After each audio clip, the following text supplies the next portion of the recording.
District office മാനുവലിൻ്റെ 2025 ജനുവരി വിജ്ഞാനപ്രകാരമുള്ള പരീക്ഷ കഴിഞ്ഞിരിക്കുകയാണ്. പരീക്ഷയ്ക്ക് ചോദിച്ച ചോദ്യങ്ങളും പ്രൊവിഷണൽ ആൻസർ കീ പ്രകാരമുള്ള ഉത്തരങ്ങളുമാണ് സ്ക്രീനിൽ കാണുന്നത്.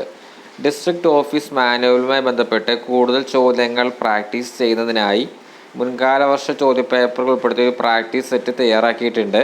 താല്പര്യമുള്ളവർ ഡിസ്ക്രിപ്ഷൻ ബോക്സിൽ കൊടുത്തിട്ടുള്ള വാട്സപ്പ് നമ്പറായിട്ട് ബന്ധപ്പെടുക. ഡിപ്പാർട്ട്മെൻറ്റ് ടെസ്റ്റുമായി ബന്ധപ്പെട്ട കൂടുതൽ അപ്ഡേറ്റ്സിനായിട്ട് ടെലഗ്രാം ചാനലിൽ ജോയിൻ ചെയ്യാവുന്നതാണ്.